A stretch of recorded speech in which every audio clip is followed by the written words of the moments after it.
Hi, I'm Sean Markey. Welcome to a show that's all about the fascinating world of antiques, collectibles, and folk art. In tonight's program, I'll be talking to Dennis Billard and Carol Cameron, who are experts in their field of collecting. Plus, we're going to examine examples of the antiques and collectibles from their private collections. And we're going to find out what makes those items so collectible and valuable. So join me for an entertaining and fun half hour about antiques, collectibles, and folk art. We'll be right back after these messages.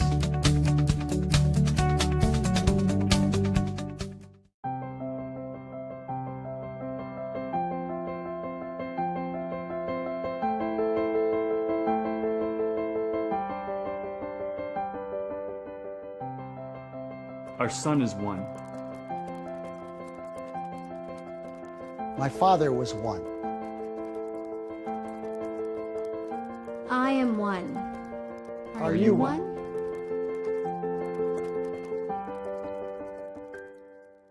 Do you love food and discovering amazing new restaurants? Join us on Ottawa Eats as we explore some of the best and most popular places to eat in the city. From fine dining to food trucks, it's going to be delicious.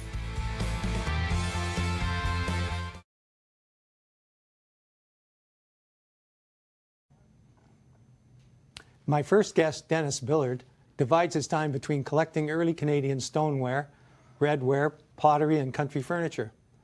Today we're going to talk about furniture. Welcome to the show, Dennis. Sean, thank you very much. Very happy to be here. So you've brought in some terrific pieces of furniture and some small things and this gorgeous piece of pottery. But I wanted to start just with some general questions about the furniture. Okay. For example, what do you look for in a piece of furniture when you're considering making a purchase? First and foremost for me, it's form. With that goes age and craftsmanship. Dovetail corners, forged hardware, nails, hinges, things like that. Then I look at surface and I guess the finish, if you would. Now, in terms of surface, I notice these pieces all have paint on them, and in some cases original paint, if Yes. not all of them. Yes. So is that your preference, painted furniture, and if so, why? Well, I've been through 3 or 4 rounds of collecting. I started with refinished when I was in university, but as I matured and grew to appreciate the pieces, I migrated towards finished pieces that were not finished, sorry. Original finished pieces. Good. Sorry.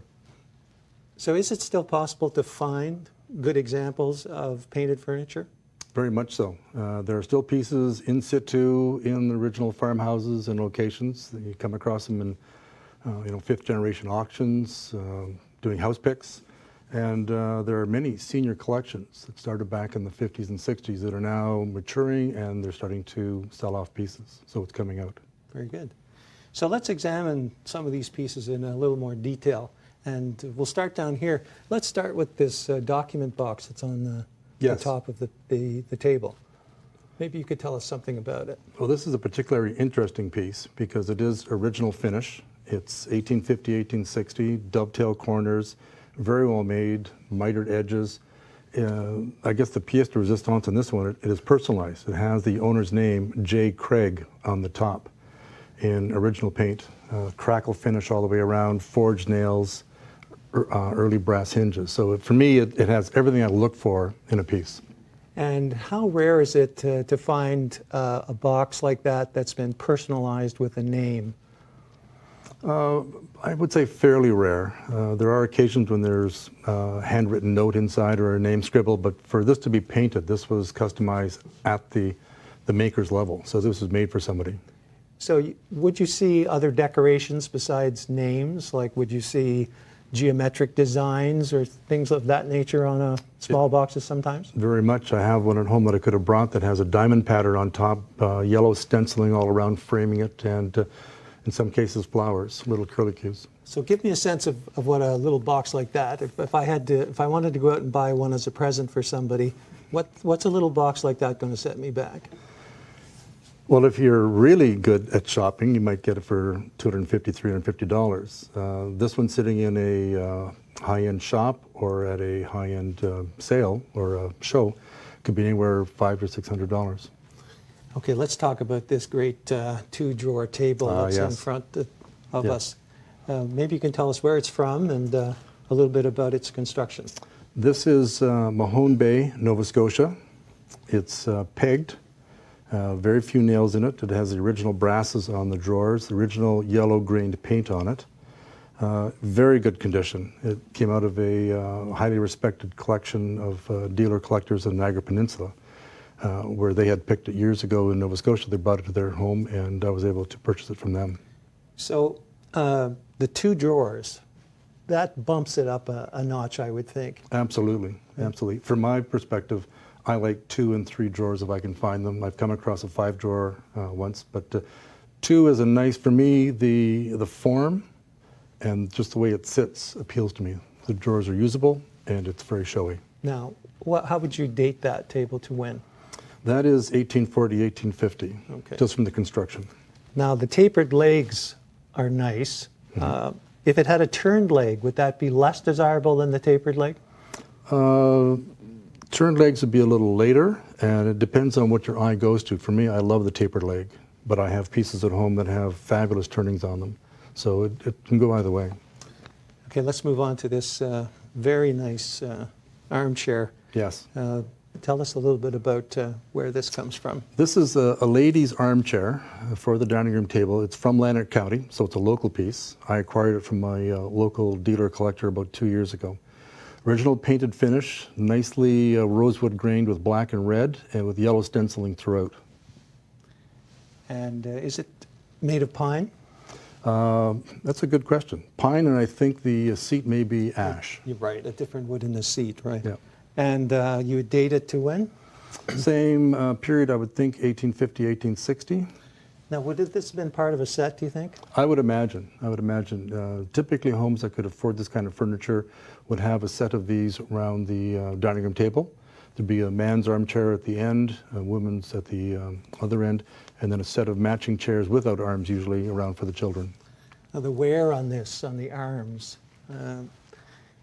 how do you like the wear?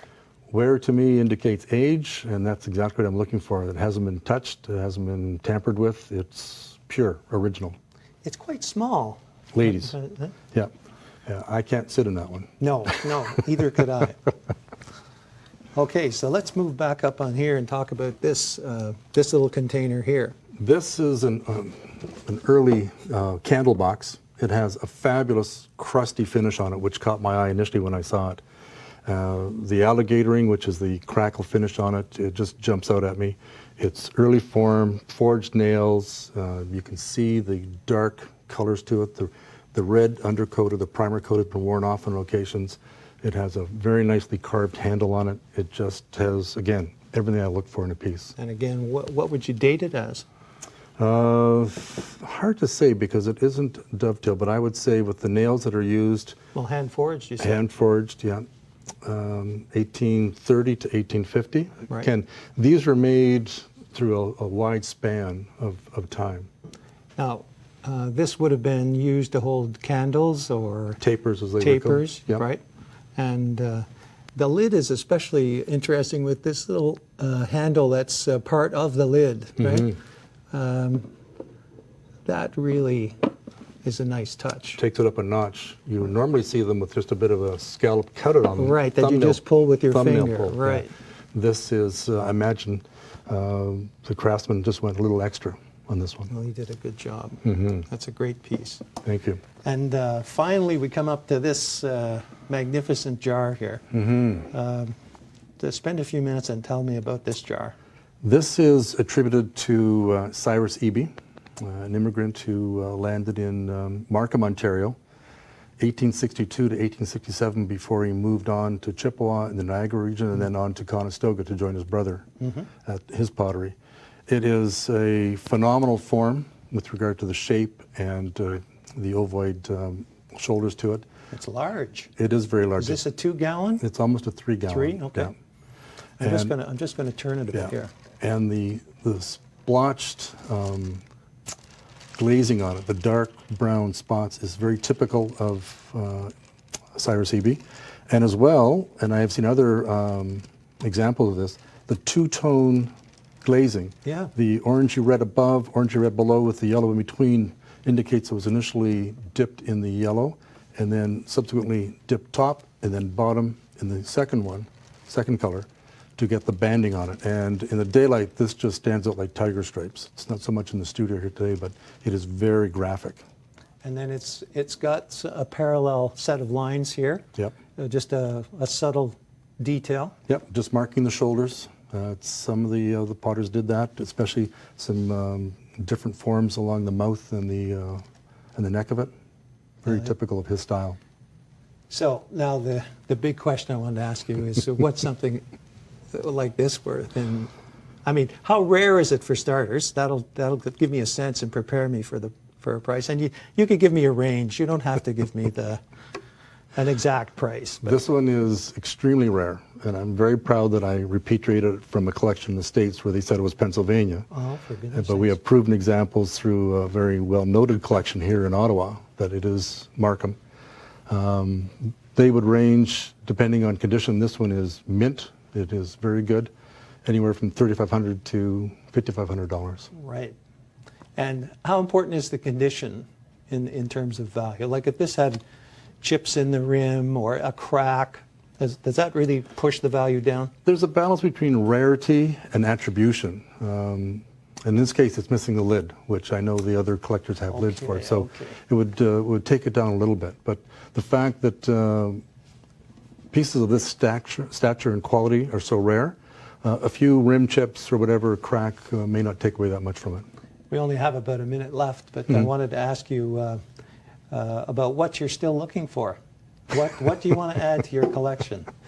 Or is the collection complete? No, it's not complete. So you're still looking? I'm still looking for a fabulous Niagara blanket box in paint with the appropriate legs and finish on it, 3 drawers, maybe walnut. That's in furniture. What about in pottery or redware or stoneware? Stoneware, I'm still chasing Morton Gould stoneware jugs. I've got 3 now, and I'm looking for a couple more.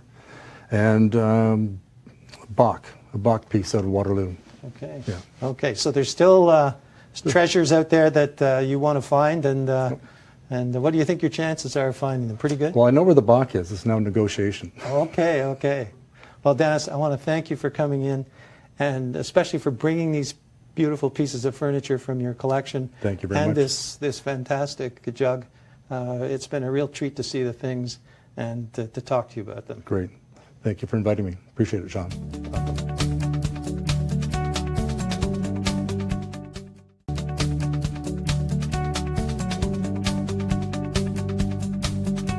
My next guest, Carol Cameron, collects early Canadian samplers and other textiles, and she's been collecting them for many years. It's a pleasure to have you on our show, Carol. It's a pleasure to be here, Sean. And now, Carol, you've brought some samplers with you for the show, and let's start there. Maybe you could start by telling us what a sampler is. A sampler is a piece of needlework, basically, that is done by usually a young child who is learning how to sew. The letters on the samplers were a form of instruction so that a child, when it was older and probably head of a household, would be able to have her textiles, which were very valuable in the late early 1800s. They would have the family's name or just initials on them to identify them. So would this be something that every young girl would do?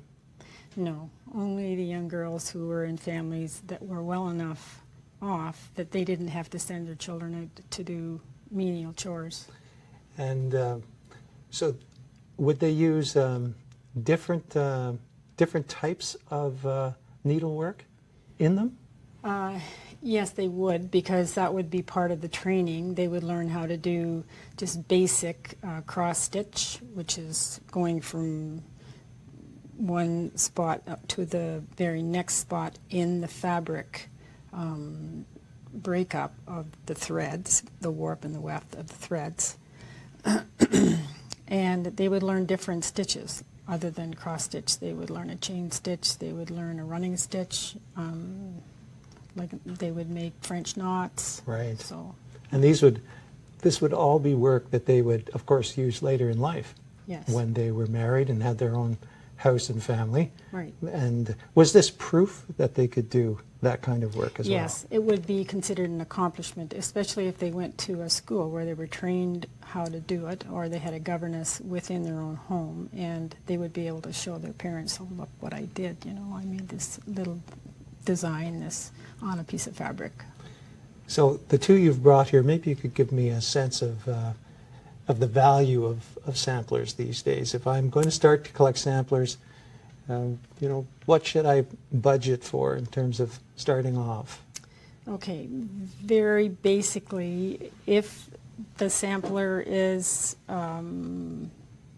still has good color, has been mounted properly to protect the fabric, because if they were mounted on just basically cardboard or paper, it would probably rot the fabric. Mostly it's color, and if they are a little bit smaller and they're more primitive, someone might like that if they had a more country style of furniture collection. If you had something like the larger sampler I have that's dated 1832, it would be used with maybe more formal furniture, like a Chippendale. Right. Or So what could I expect to pay for a sampler of this size and quality? well, my husband still hasn't told me how much he paid for this Well, sampler. just give me a guesstimate then. We won't, This sampler, I would think, probably would fetch well in excess of $2,000. okay. So that's not for a beginner collector. No, No. This is for the advanced sampler collector. right. And something like that example there, Well, this Would is that be less special because expensive? it's dated 1812. Oh, that's and really- it might make it of a value of probably somewhere $750, $800 if someone wanted to. I would think that they would probably just a historical date like that. Right. It's- so let's talk about, now you notice this one was dated 1832, this one's dated 1812. right. Can you find earlier ones than that? Well, this one here was made by a member of my own family 5 generations back. Mary Gaskell was goodness. one of 4 sisters who... 1791. Yes. And she was, doesn't have her age there, but 791 would probably put her around 8 years of age. So, And that's the original material. yes, it's on linen. On and- linen. Yeah, and it appears to be silk on linen. The thread is silk on the linen. Yes. And it's survived amazingly well for its age. It has, and as I said, they were a fairly well-to-do family. It was a large family, and all of the girls had training at home on how to do the needlework. Now, when there are images, and I notice on this one there's a tree, and I think that those are birds sitting on top of the tree. Yeah. And the crowns, of course, and that's an indication of the fact that it was made in England Of too. course, the crowns, right? Right. And are those hearts above the alphabet there? I believe so. Right. Yeah. So how important is it to have images within the textile itself, within the sampler? I think it's really important. I think it shows that they can be creative and use different colors. And I myself I've been working on my 4th sampler, and I just love to sit down and relax and do it. And the more colorful they are, the more I love them. Now this larger one, now it really has images in it. Yes, it does. It's got flower baskets and birds and beautiful bouquets, and then it's got a human figure in the middle. Right, That must be rare. right. I think it's Mother Nature. Okay, Mother Nature. Very good, very good. Maybe we can talk a little bit about, this is very nice quality. This one looks like it survived very well. Well, all 3 look like they're in good shape. But I imagine you find ones that are not in good shape. Right. And I personally don't collect them. If this one hadn't been in good shape, my family one, I would have taken steps to really try to save it. There are some in my collection that have needed to have them completely removed from the backing that they're on. Really? So, and that's a chore. I've do- already done it with this one here. It's mounted on linen. So you do the restoration yourself? Yes. So some of these have a wooden back, and the wood and the products in the wood can't be good for a cloth sampler. Because of the oils. They seep through and Yeah. then Yeah. impact the sampler the itself. threads in the sampler. Yeah. Right, right. So condition then, these are very fragile. And another thing that can really harm a sampler is if they're not properly mounted away from the glass. Right. Because if they're in a room where they're having even a little bit of chance to get the moisture under the glass, it will probably cause some damage to the sampler. And what will sunlight do to them? Direct sunlight, is that bad Direct for them? sunlight will bleach them out. So it's a good idea to have more modern windows in your house. Right. Tell me, why do you collect samplers? I should have asked you this right off the top, but what is it about them that compels you to collect them? Well, I think I just love the art form of embroidery. When I was quite a young girl, my grandmother, my dad's mother, taught me how to do embroidery. She had me design little things to put on all of her tea towels. Right. You know, like her cookie jar or something that'd be sitting on the counter, a rolling pin or whatever. I was very young. Right. I wanted to ask you, would you call these folk art? I believe they are. If they're not using a pattern, because later on in the 1850s, 1860s, they shipped in patterns. Whether this was a pattern or not, I have no idea. But I would like to point out that the lettering on this sampler here is the hair of this young girl's mother. Like, it's unbelievable Amazing. that she used hair Right. for the verse. Amazing. Yeah. Now, we only have a couple of minutes left, but I don't want to end this interview without talking about these fabulous spool holders. Right. Maybe we could spend the last couple of minutes, maybe a minute on this one and a minute on this one. Right. Tell me about that one. That's fabulous. This is from blue. Eastern Ontario, and it's in original paint. And someone must have loved his wife very much to make some place for her spools of thread to go. And I think it has some religious connotation with this design on the top. There's a little drawer for storage and a place for the pins and needles. And the chip carving everywhere It's on amazing. the edges. Yeah. And the color is fantastic. It's very good. And I love the inverted heart at the top there. Right. So in the last minute, let's move over to this example. And that one's from Markham area, and it has a very Germanic flavor to the designs on this. And it mounts on the wall, or it could be used on a table, but it looks marvelous against a light-colored wall. Yes, it would. Yes, the design just sings. And again, there's chip carving around the edges, Chip carving again, super color and geometrics right? on the lid of the box, Yeah. cross hatching on the sides. This wonderful wheel effect on the front, and a great little base. Just a terrific thing. This is what you want to see in furniture too. Yes, it is.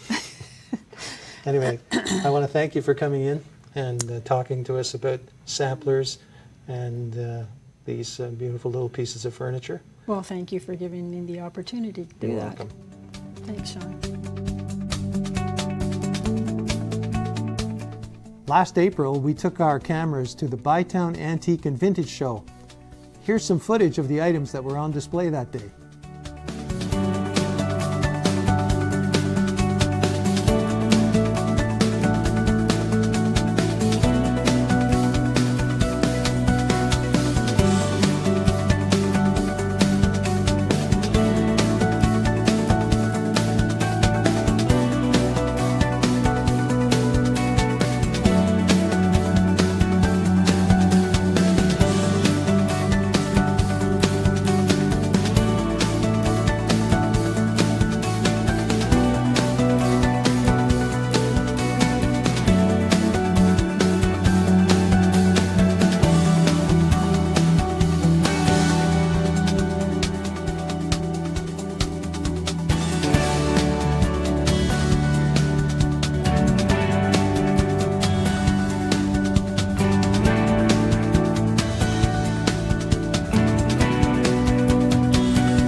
I'd like to thank Carol Cameron and Dennis Billard for being here. It was another interesting and fun program. See you next time when we meet more collectors and learn about their fascinating antiques. Thanks for watching.